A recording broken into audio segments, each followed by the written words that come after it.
pulled over to get this view just for you so you could see what I see. The little tiny glimpse of the Oregon mountains there on the left in the distance.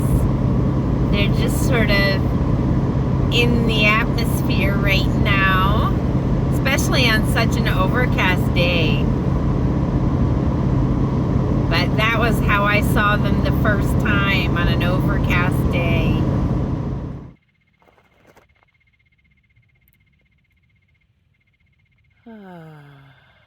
And that, my friends, is the organ of the Oregon Mountains. And if you can't see the pipe organ, I can't help you. I think this Christmas is topping every Christmas maybe for me. So many reasons. The biggest one of which is I am where I want to be. You know? And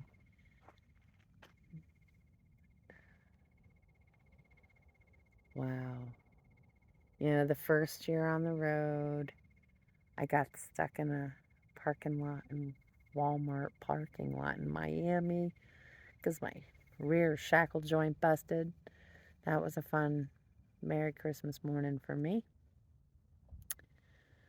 The second one, I was with a dear friend, and we went to dinner at a friend's. But again, it was a very traditional Christmas type thing. And honestly, like, for me, I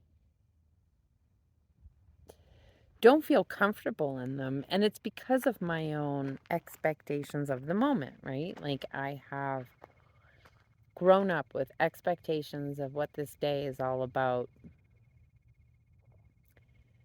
No matter how much I try to get away from that expectation, society doesn't let us let go of that expectation because it like bombards us nonstop with this idea of what this day is supposed to be about for everyone. And not everybody celebrates the birth of Christ. And quite honestly, I'm pretty sure that's supposed to be what this day is supposed to represent to all of these people. And I'm saying these people because no, I don't include myself in that anymore. I haven't believed that Christ is the Son of God for many years now. And I can say it out loud now without guilt. Like, and that was, I think, the bottom line, right? And it wasn't guilt to God. It was guilt to what I was raised to. No spirituality involved. So once I took that out of the picture, I realized I did not have a belief system that really truly surrounded that. And so to me today, honestly, is just another day. It happens to be in the middle of or end of December, and I'm not freezing my butt off, which is amazing. It's absolutely beautiful. This sweater might even be a tiny bit warm. I think it's just the sun because I feel cool on the other side. But wow. You know, in latter years with my family, once my family moved out of the tri-state area, which was a really busy place to be, we started Christmasing up in the northwest corner of Connecticut.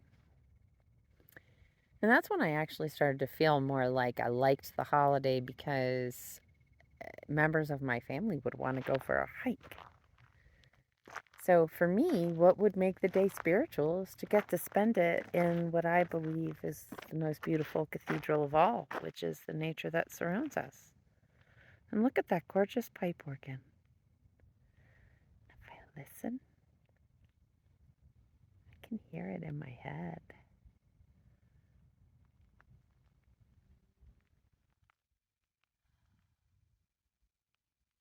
Yeah. So my friend's going to come down later today. I'm going to go make some phone calls and check in with people, let them know where I am and I'm safe and all that fun stuff. And then I am going to just sit here and enjoy my view. Will I sketch? I don't know. But I'm definitely soaking this in. For sure.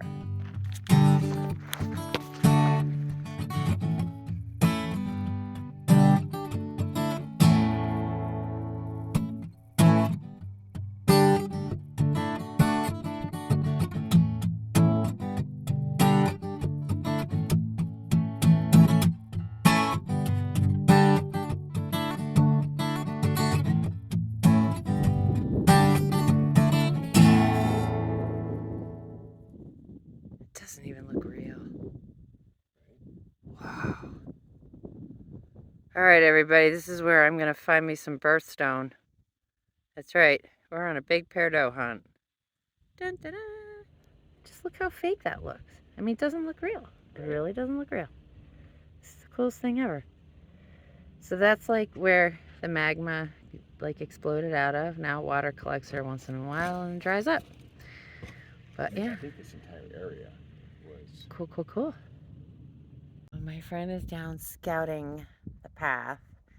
And I am taking a little break because my feet were starting to do their burning neuropathy thing, but I have learned that if I stop and take the socks off, shoes and socks off, let the feet just kind of chillax for a bit, right?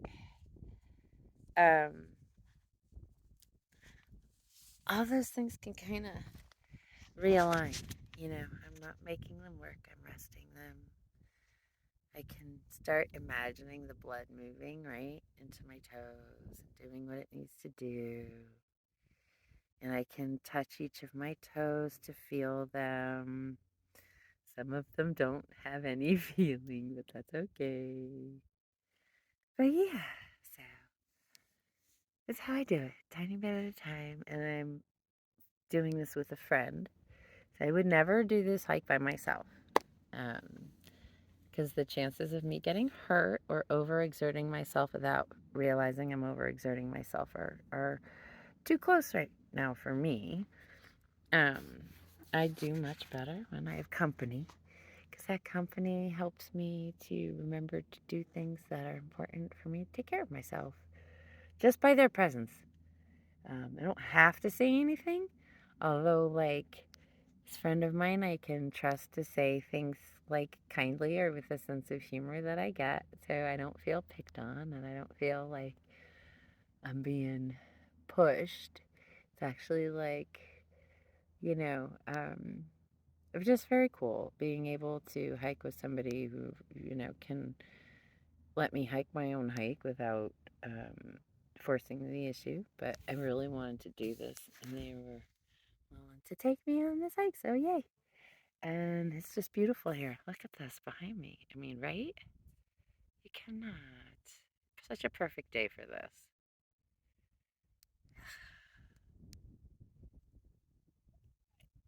Yeah, this might be the best Christmas ever for me. Like, as of like what happens during the holiday season. Um, yeah, very cool. Resting my toes.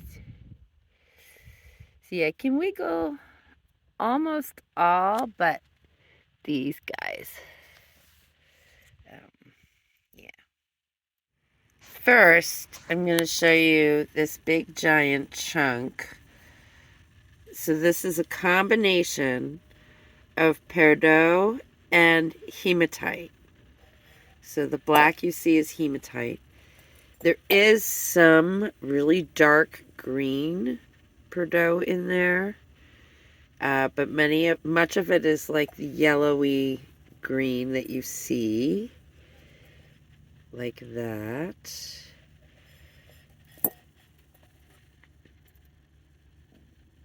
And this is what would be called glitter rock. So as you see, when it breaks apart, it's just going to be lots of teeny tiny, like large bits of sand, basically.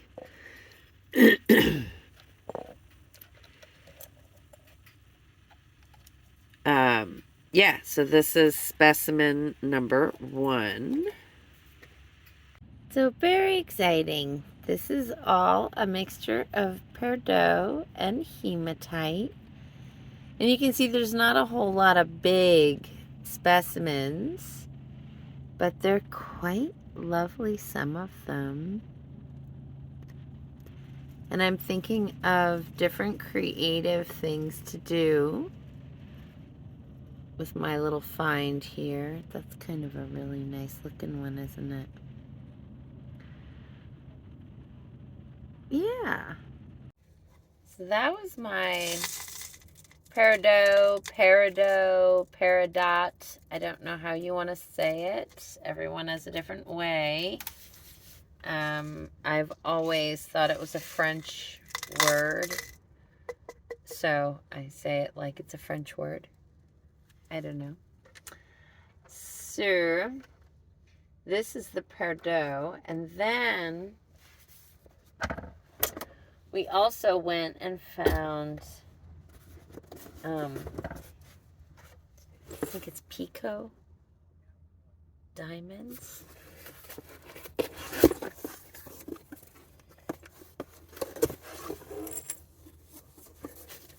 This is kind of exciting. So I have a little pretty garnet taped on top too.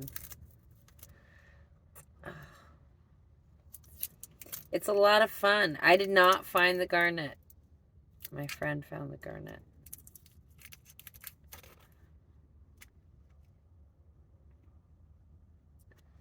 But it's very pretty. It's actually more amber-like. Anyway, very cool. Not really quite red like I would have imagined right in my head. But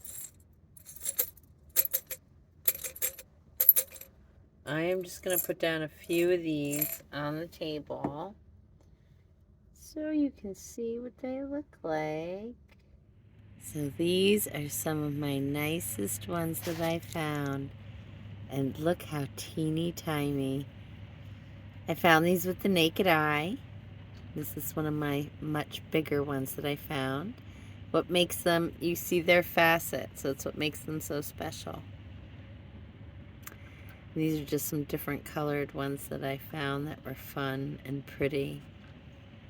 And that's the garnet. I know it doesn't look as thrilling when you see it like that, but maybe after being polished, who knows? But pretty, aren't they?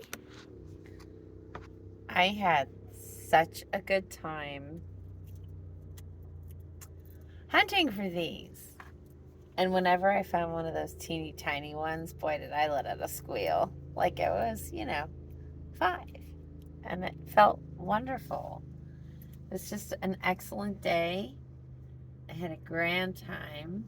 And it was more exciting finding these teeny tiny little Pico diamonds than the peridot. The peridot, my friend found the much larger specimens and gave them to me. But I'm having art ideas. Maybe something to do with epoxy. We'll see. But keeping this garnet separate. Yeah, so that was my little haul from going rock hounding, and I had a wonderful time. And now I am quietly kind of collecting myself here in Quartzsite. Been getting to know my new neighbors, the people that I'm camping with who are awesome. My friend Bunny and Beyond from TikTok, right? I've been talking to you about her. And our friend Joanne is on her way. She's coming, she's coming. Very excited for that. She's the one who's going to help me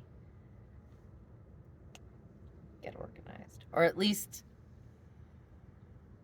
provide me with some tools and maybe walk me through some stuff to get me started and maybe get a little momentum going. Because I can use that sometimes, a lot of times. Anyway, yeah, so very excited about that. And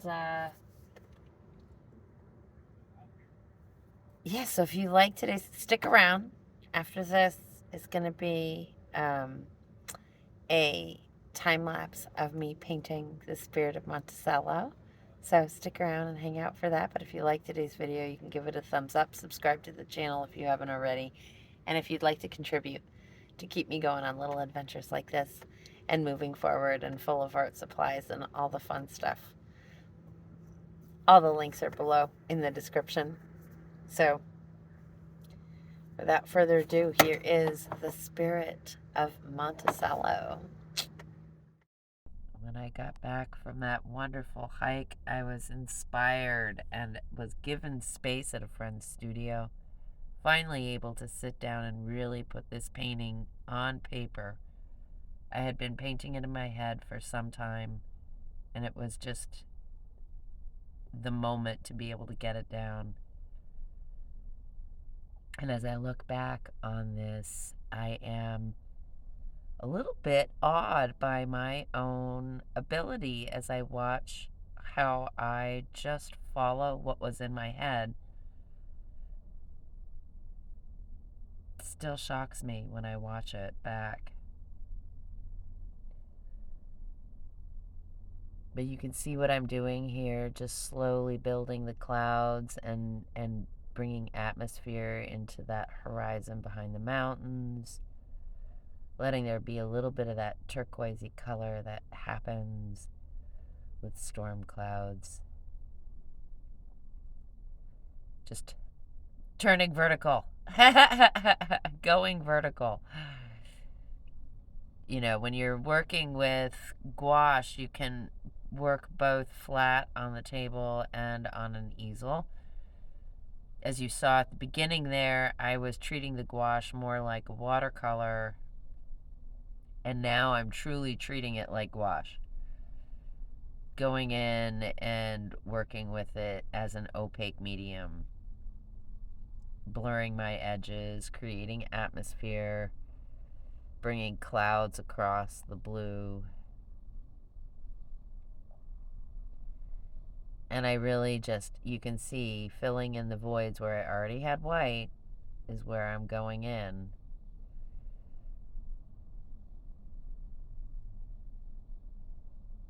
And now for the mountains. I just really had a wonderful time in New Mexico this last round. I spent more time this time just wandering through the local mountains, like here in Monticello. I had this commission on my plate and I wanted to spend some extra time there. I've painted it a few times for my own self, and it was wonderful to get the opportunity to paint it for somebody else, using their photograph, but also using what I absorbed through my time that I got to spend in Monticello. It truly is a magical place. The light moves through those mountains like nothing I've ever seen before. It truly is magical. And this road, every time I feel the approach to Monticello, it is truly like I'm being drawn in. And it is an incredibly powerful experience for me. This particular image she took from one of the fire roads, the dirt fire roads that are within the National Forest approaching these mountains. Beautiful creosote everywhere.